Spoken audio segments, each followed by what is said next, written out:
Job Hunting 101, providing you with the tools you need in your job search.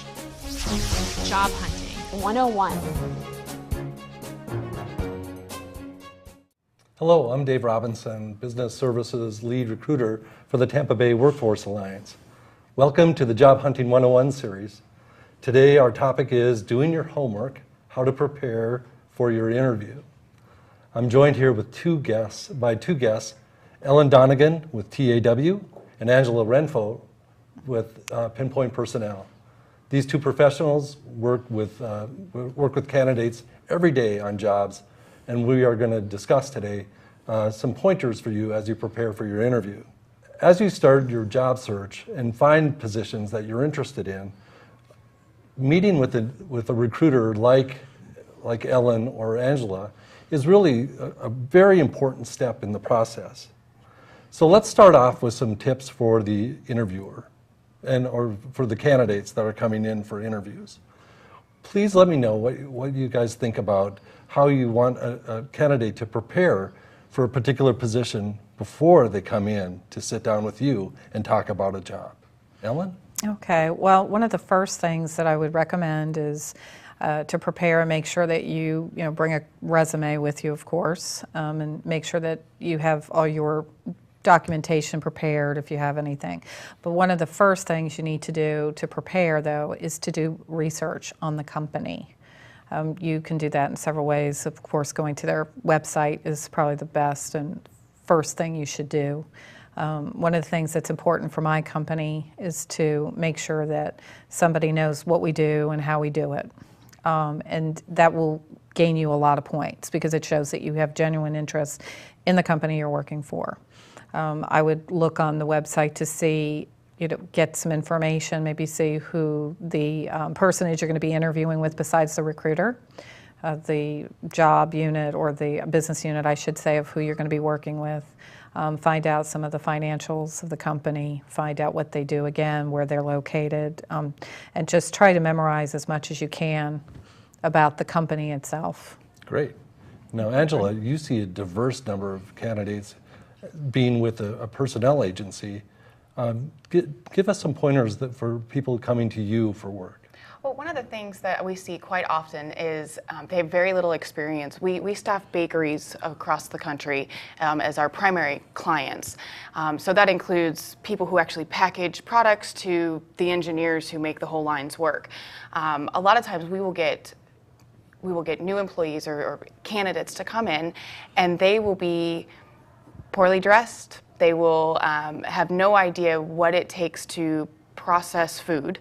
They'll come in with fingernails or false eyelashes, those types of things. When you're working around, for us, food products, doing your research before time, talking to people who've worked in plants similar to the ones that you're looking to get into is essential, because if you come in to me as an interviewer and you have all of these things, which we call GMPs, that are inappropriate, we note that on the application. We note that the person really has no idea what it's going to take when they come in the door, and are they willing to remove their nails? Are they willing to take the false eyelashes off? Things of that nature. So talking to other people that have worked in the industry that you're looking to get into is really helpful for the candidate. So what does GMP mean? It's good manufacturing practices. So things like hairnets and sanitation and aprons and gloves, things of those nature that we teach you on the job, but having an idea, just a general sense of, okay, I'm going to have to wear a hairnet. Is extremely long hair or big dreads, is that appropriate for this type of employment? Usually not, because to be honest, it doesn't fit in a hairnet. So things of that nature is really what the employees could do just by talking to another employer or another employee who's worked in that type of industry. It goes a long ways when they come in our door. Let's talk about the internet for a second, utilizing search engines like Google for research. Is that something that you view as something useful for people to do prior to the interview? Oh, most definitely. If I'm looking for a job, I think I need to do the research on the company to make sure that, are they in bankruptcy? Are they having any financial problems or issues, layoffs, and if so, where, and if it's going to affect me. I don't think I would feel comfortable working for a company that, financially may be closing or I might get laid off. So yes, you can look on Google. There's a lot of different things. LinkedIn is a great resource, or even Facebook or YouTube. There's a lot of companies that do have videos or information on various resources.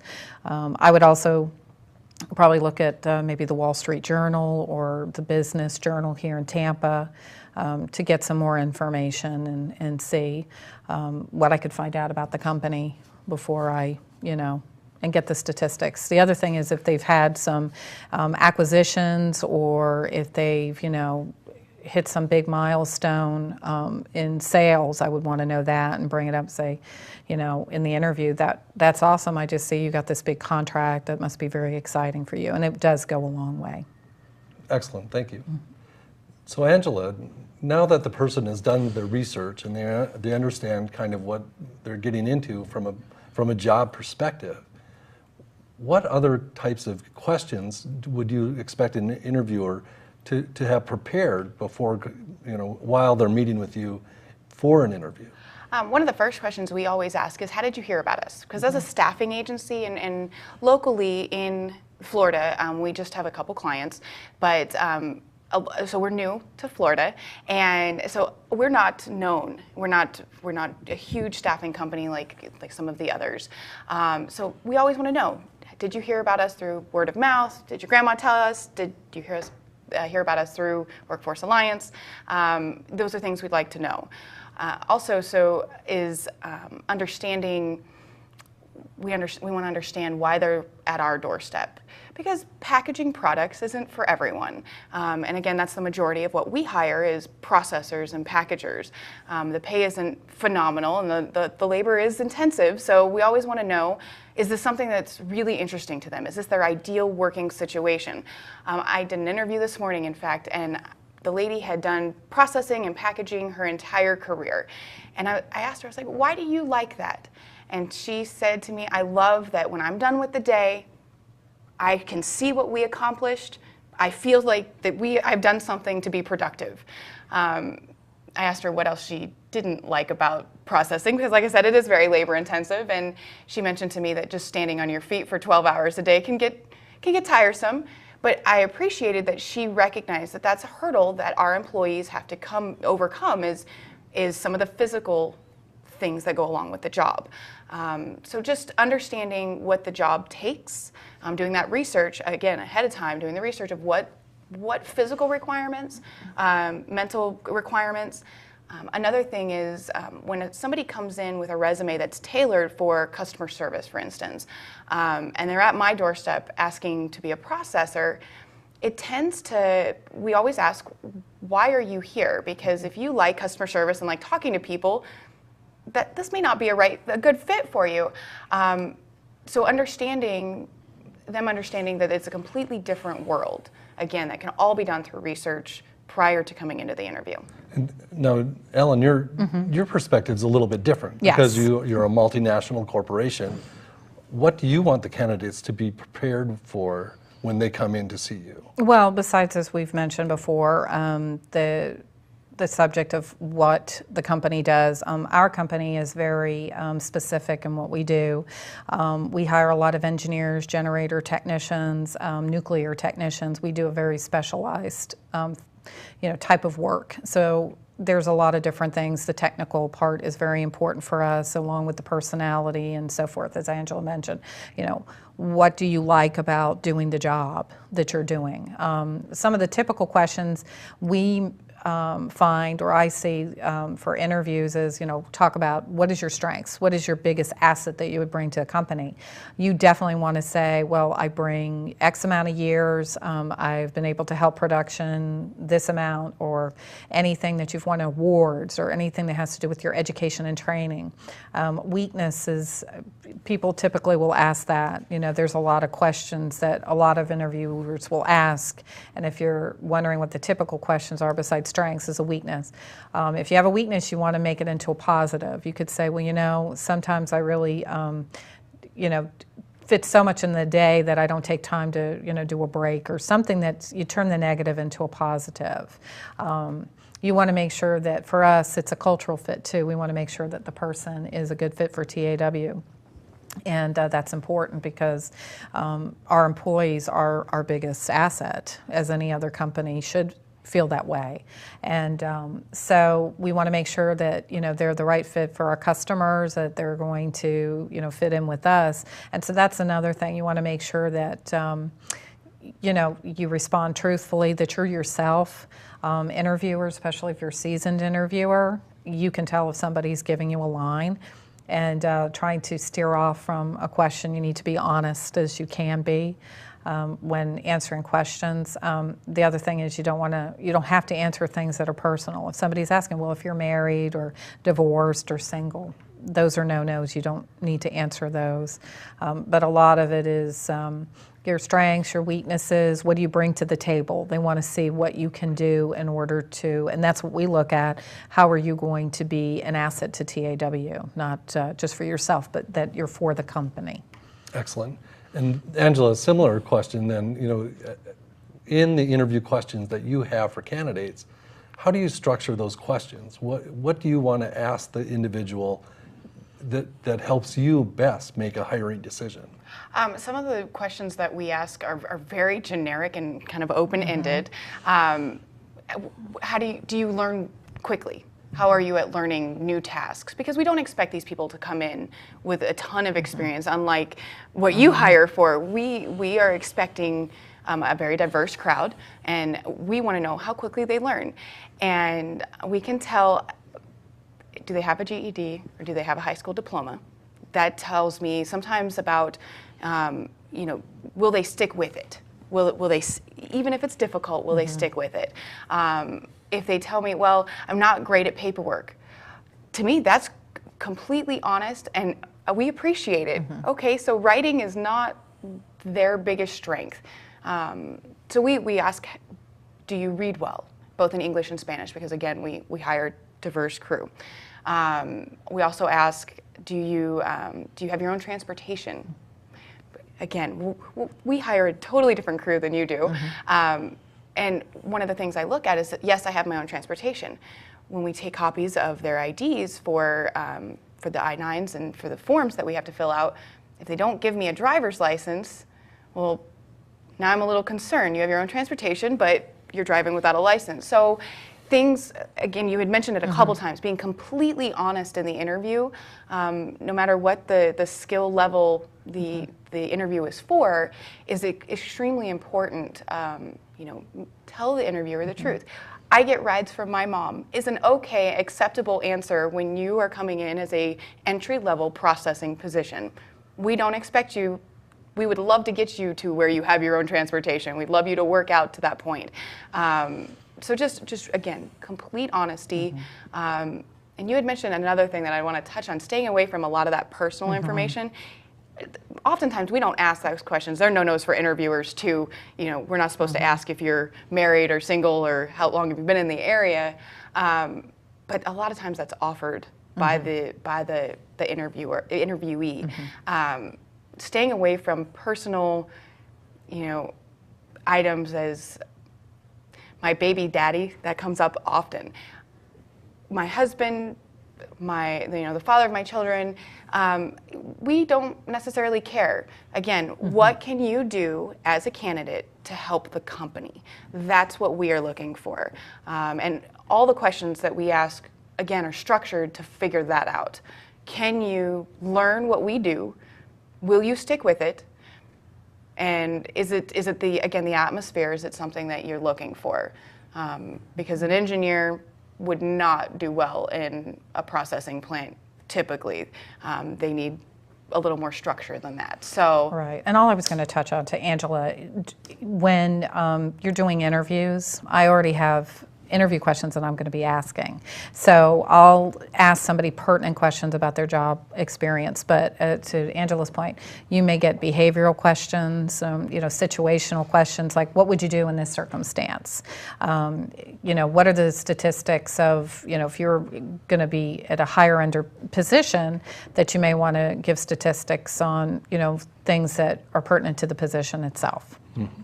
So it is important to be prepared for a lot of different questions, because you don't know what people are going to be typically asking you, and it's a good idea to prepare. And another way to prepare too is to practice. You can look online and see, interview questions, or the most popular interview questions. You need to be prepared for that, prepared for your own honest answers. And it's always a good idea to maybe practice with a family member or someone who's going to be honest with you, and practice how you're going to sit, how you're going to present yourself, all of that, because from start to finish, when you come into the room, shaking hands, making eye contact, of course, is very important. Your body language, there's just so much to it that it's important to be prepared from start to finish. A good rule set. Both of you mentioned, how important it is for candidates when they come in to be honest with you, to mm-hmm. be able to talk about their past experiences, their strengths, and their weaknesses. As you develop those interview questions, what kind of things do you look for people, if you have a question that you want answered regarding background, for example, what kind of answers are you looking for? Well, typically it's I know it's on our application, I'm sure it's on yours as well, about have you been convicted of a felony? And yours may be, I believe yours is a little bit different, but we asked, have you been convicted of a felony? We ask that because we do run a background check. So we are going to find out the answer no matter how you answer it. That doesn't exclude you from working for our company. If you lie to us, even if it was I think there's a felony in Florida that if you're caught driving on a suspended license multiple times, it's considered a felony here. I've had people answer that as no, they have not been convicted of a felony. Then we do the background check. Well, already I've excluded them because they cannot be honest during an interview. So always be completely honest. One of the best things I've ever seen on applications is I will get a yes, I get the year, will explain during interview. That to me is a great answer, because we're going to find out, mm-hmm. And we're going to talk about it because it's come up. But then they are asking for the interview anyways. The applicant's asking. They're being a little aggressive, but not overly aggressive. But we appreciate that they want a chance to explain themselves rather than just lie to us. So. Well, I was just going to touch on that. Besides the convictions, I know my company, we look at somebody's application, and if they disclose that they had something on there, it does not, as Angela was saying, it's not going to bar them from employment. We look at the situation, how long ago, and you look at the patterns. And then we also question the person and ask them, is it theirs? Because there are times there are mistakes or people with the same names that come up, and we expect them to be honest. And then we make a decision from there. To touch on not just that, but education. We've actually had it where I had a person that we barred them from employment, not because they didn't have a high school degree, high school diploma in a sales position as an outside salesperson. We denied them employment because they lied to us on the application. So from there, if you're not going to be truthful to us in the beginning, then it's, you've already breached that already. And, to make sure that you put things on the application that are honest, like your references. The other thing I would definitely recommend, if you put personal references on it, that you contact those references to make sure that they know they're getting contacted and that they're going to give you a good reference, because sometimes people put references on there, you call them, they haven't heard from you in 13 years. I've actually had that happen. Oh, they're still around? I haven't heard from them. So that kind of is like, okay, that's another 101. You make sure that your references are current. They know that they're going to get calls. And also to make sure that if you're going to use them as a reference and you're currently working with them, it's somebody you can trust. I really wouldn't recommend a current employee unless you really feel comfortable with that person. If they, layoffs are coming up or something, that everybody's under the understanding that everybody's looking. So you do need to be totally honest with that. And the other thing is to prepare, make sure that you have your addresses, your dates correctly put on the application and on your resume, all of that, because we will find out. Most companies do background checks now, and they will find out things. And it doesn't mean that there's like a slight discrepancy that you'll be barred, but it's always a good idea to be completely honest on what you're putting on there, because it is a legal document. That's what people don't realize. Your resume is not a legal document, but the application is. And then to expand on that, as candidates come in, and let's say they have gaps in employment, let's say you've been out of work for a while, how would you best recommend that candidates address those in a resume or in the application process? Well, you can put on there, and I've seen people do it, and I think it's great, especially if you've been in a situation where you're in an industry like construction or an industry that we all know that's been very hit hard in the economy, and it's like, gosh, I've been at this job a year or two, but it's not you. It's like the company closed down, it was bought out, it moved. You can put a little tagline, of the company, how long you were there, your position, and then put maybe in an italicized that company closed down due to the economy, or that they moved away or something. And that would be very helpful, because unfortunately, this is the times that we're living in. Some people have a true understanding of what's going on, but some other people won't. So it's a good idea to explain a little bit beforehand, and hopefully they'll focus on what you can bring and not that you've been at 2 or 3 jobs in the last 4 or 5 years. But again, I take it from what you've said that honesty is the best policy. Again. And to address it in an honest way is the best way to present yourself. Exactly. With regard to skill sets and how you describe yourself during the interview process, what are the best pointers that you would give to a candidate about how they describe their skill sets for positions that you have open? Again, staying away from personal things, with children or whatnot, staying away from those types of things, or really emphasizing the skills that apply to the job. That's probably what I see the most often is they'll come in with a skill set that has really nothing to do with what we're looking for. Again, for instance, they'll come in with they've worked at the state fairs, they've done volunteer work with the SBA or whatever it's called. They will come in with those types of experiences, but again, not highlight how does that apply to what we're looking for.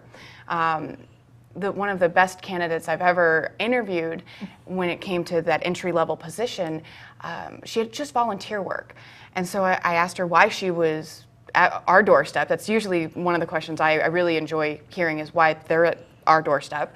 And she said, well, besides just being here for a paycheck, I really want to find something that I can stick with. And with volunteer work, it's not steady. I really appreciated that, because again, volunteer work, she wasn't being paid, but she really, it was intermittent. She wasn't really keeping herself busy. She came in and told me that she wanted to stick with something while she finished up her college degree. She still works for me to this day. So I really appreciate when they emphasize, and it doesn't necessarily have to be, again, with entry-level positions, you don't have to have the skill set coming in, but you've done something that applies and that does make an employer feel good about giving you the position. So if you've been a stay-at-home mom, how does that apply to packaging cookies? Your attention to detail, you've worked long hours, things like that. You can emphasize those skills, and you've obviously stuck with it because you just can't get rid of the kids at the moment. Emphasize those things when you come into an interview. Always try to, again, going back to research, knowing what you're applying for, look at your resume, look at your application, and then figure out how those skills, what you developed at those other positions, how that applies to what you're interviewing for. Well, I would also recommend looking at the ad that's been placed or the job description if it's online or where you found it, and you can see, skills and experience. Well, this is what they're looking for. I bring 10 years of such and such to the table. I've been able to reduce costs by 30%. I went ahead and really, went and got my certification in whatever field that you're in because I really enjoy what I do.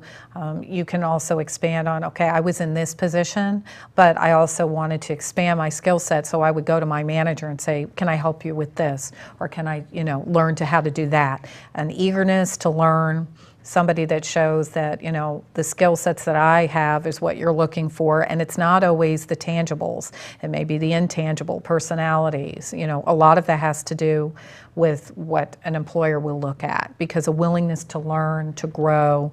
What do you want to do? And it's okay if you want to be in a certain position if that's what you're good at. It's not everybody wants to be a manager or supervisor, and that's okay. Then you kind of segue into that and say, this is what I can bring to you and why I like to do this. So it's really let's talk about attitude. You touched on that. So in the interview, when the candidate comes in, it works better for you, I would take it, if the person has a good attitude. Oh yeah, most definitely. And you don't want to bring the negatives, when you say, well, why were you, if you left a job because you really had an issue with the supervisor, you don't want to be, well, that supervisor, I just really couldn't, tolerate him or her. And the other thing I always tell people to stay away with on the application, why did you leave? Personal reason. Well, I asked somebody that one time, and she said, well, it was a school job. I was going off to college, so I went ahead and put that on there. I said, but the thing is, the wording makes it look like you had a personal issue that, it was personal. Well, it's a legitimate reason you were going back to college. You need to be very specifically. Don't be negative. An attitude of positiveness is say, well, I found that it wasn't what I was really wanting to do, or to put a spin on it. I wanted to grow. I didn't really have the opportunity. Those are valid reasons why to leave a job. And again, you want to be truthful, but you don't want to be so truthful that it looks like that maybe you have an attitude problem or you don't get along well with other people.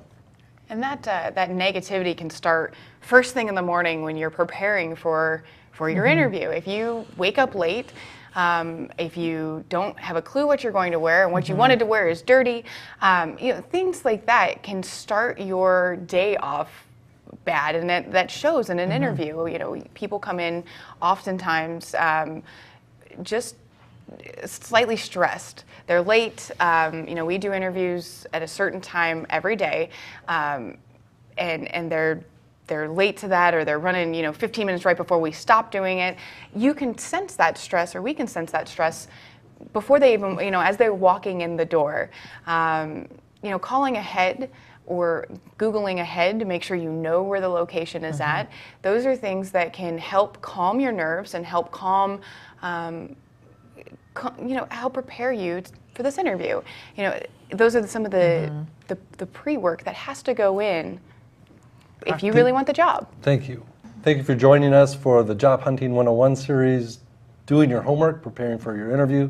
I'd like to thank our guests, Ellen at TAW and Angela from Pinpoint Personnel. Thank you.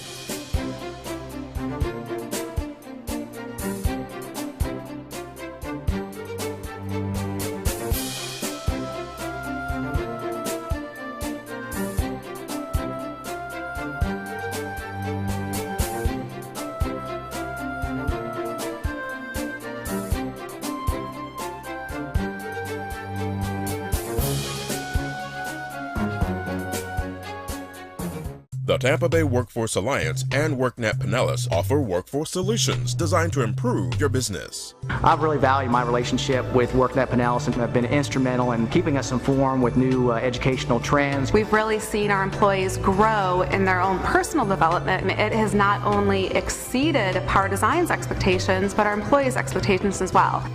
To learn more about our no-cost programs and services, visit workforcetampa.com or worknetpinellas.org.